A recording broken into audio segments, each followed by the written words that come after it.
దేశ్ గెలిపించినందుకు 60 ఏండ్ల కళ తెలంగాణ పోరాటంలో తెలంగాణ ఉద్యమం సమయంలో పార్లమెంట్ సభ్యునిగా తెలంగాణ కోసం కొట్లాడుతుండే మా సహచర ఎంపీలంతో పొన్నం ప్రభాకర్ మేము కొట్లాడితే నా జీవితం ధన్యమైపోయింది.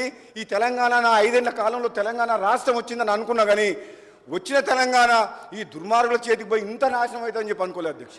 ఇంత ఘోరంగా అధ్యక్ష ఏమాట నన్ను మీరు అన్న మాటలు పోయిన అసెంబ్లీ రికార్డు చూపిస్తా. నన్ను ఏమన్నారు, ఏమేమి మాట్లాడినారు అధ్యక్ష? తెలంగాణ కోసం కొట్లాడిన మనిషిని, ఉద్యమకారుణ్ణి, పార్లమెంట్ సభ్యుడిని. నాకు 3 హౌస్లో పనిచేసిన అనుభవం ఉంది అధ్యక్ష. పార్లమెంట్లో, కౌన్సిల్లో, అసెంబ్లీలో. నేను ఎందుకు తప్పు మాట్లాడతా అధ్యక్ష? చదువుకున్న వ్యక్తిని. ఎవరి కోసం అధ్యక్ష మీరు రాజకీయాలు ఉన్నది? ఎవరి కోసం ఉన్నాం అధ్యక్ష? ఈ తెలంగాణ ప్రజల యొక్క అదే ఇప్పుడు ఇంకో కొన్ని రోజులు అయితే మొత్తం బయటకు వస్తుంది. సోమేష్ కుమార్ వచ్చిండు, మళ్ళీ నువ్వు ఆల్రెడీ ఒకరు జైల్లో ఉన్నారు, ఇక ఒకరి తర్వాత ఒకరు కుటుంబ సభ్యులందరూ కూడా పోతారు. నేను కాంట్రాక్ట్ల కోసం వచ్చిన అయితే నేను ఇక్కడ ఎందుకు ఉంటాను అధ్యక్ష? వాళ్ళమ్మడి 12 మంది ఎమ్మెల్యేలు పోయినప్పుడు 12 మంది ఎమ్మెల్యేలు పోయినప్పుడు నేను కూడా పోతుండే అధ్యక్ష. అధ్యక్ష స్వార్థం కోసం పనిచేసే వాడిని అయితే గతంలో ఎమ్మెల్యే గెలిచినప్పుడే అందరితో పాటు నేను టీఆర్ఎస్లో పోయేటోండి. కాంట్రాక్ట్ల కోసం అయితే ప్రజల కోసం, ప్రజల పక్షాన మాట్లాడే గొంతు, తెలంగాణ కోసం కొట్లాడిన గొంతు కాబట్టే నేను అక్కడే ఉన్నా. మళ్ళీ ఇక్కడికి వచ్చినాం. మీరు ఆ అంశం మర్చిపోవద్దు. మీరు ఎన్నైనా చెప్పండి, అమ్ముడు పోయినామని బదనామం చేసిన అధ్యక్ష నోడకూడదు. ఎందుకు అమ్ముడు పోయిన వ్యక్తి మళ్ళీ కాంగ్రెస్లోకి ఎందుకు వచ్చిన అధ్యక్ష?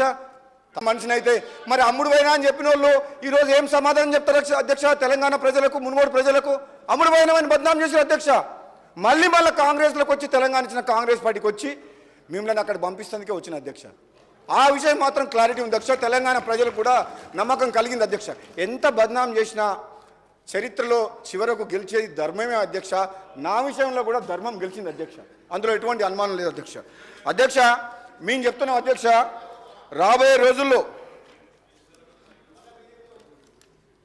మీరు రెడీగా ఉన్నారు కదా. మన బీజేపీకి ఓట్లు వేయించింది ఎవరు అధ్యక్ష? మొన్న వీళ్ళు గుండె మీద చేసుకోవాలి. ఉదయం 9 గంటల వరకు మొన్న పార్లమెంట్ ఎలక్షన్లు పోలింగ్ అయితే నేను ఊళ్ళలో తిరుగుతున్నా. 9 గంటల దాకా, 8 గంటల దాకానేమో టీఆర్ఎస్ వాళ్ళు, బీజేపీ వాళ్ళు వేరే ఉన్నారు. 8, 9, 10, 11, 12 ఒకటే కొద్ది ఇద్దరు కలిసి ఒకటే దగ్గర కూర్చున్నారు, ఒకటే టెంట్లా. ఏమైందిరా బాబు అంటే కలిసిపోయేసరిగా టీఆర్ఎస్ గెలిచేటట్లేదు, పబ్లిక్ టీఆర్ఎస్ అంటే పోయింది. ఈ బీఆర్ఎస్ పార్టీ బతకదు. ఈ తెలంగాణ రాష్ట్ర సమితి అని పేరు మార్చి ఎప్పుడైతే బీఆర్ఎస్ అని పేరు అప్పుడే ఖతమైపోయారు. ఇక బీజేపీలో పోతట్టు సార్, మొత్తం బీజేపీకి ఓటేయమని చెప్పి పబ్లిక్ మొత్తం ఓపెన్గా మొత్తం ఏకచక్రాధిపత్యం, సారు కారు 16 అని విర్రవీగిన వాళ్లకు గుండుసున్న ఒక్క ఎంపీ కూడా రాలి. ఎక్కడ పోయిందా? సార్ ఎక్కడ పోయిండు? కారు ఎక్కడ పోయింది? 16 ఎక్కడ పోయినాయి అధ్యక్ష?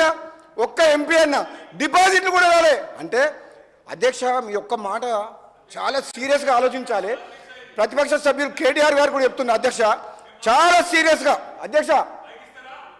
అధ్యక్ష ఒకటే మాట అధ్యక్ష, ఎక్కువ చెప్ప అధ్యక్ష. ఒక మాట, తెలంగాణ సమాజం ఇచ్చిన తీర్పుని, ఆ తీర్పుని మనము ఒకసారి చేసుకోవాలి అధ్యక్ష. ఏమని 10 ఏళ్ళు పరిపాలించిన ఒక ప్రాంతీయ పార్టీ ఈ భారతదేశ చరిత్రలో అసెంబ్లీ జరిగిన 6 నెలలకే జరిగిన ఎన్నికల్లో ఈ విధంగా డిపాజిట్లు రాకుండా ఒక్క సీటు కూడా లేకపోయిందంటే ఎంత తప్పులు చేసిండ్రు, అధికారాన్ని అడ్డం పెట్టుకొని ఎంత దోసుకున్నారు, ఎంత దుర్మార్గంగా చేసిండ్రు అనేది మొన్నటి పార్లమెంట్ రిజల్ట్ అప్పుడు అధ్యక్ష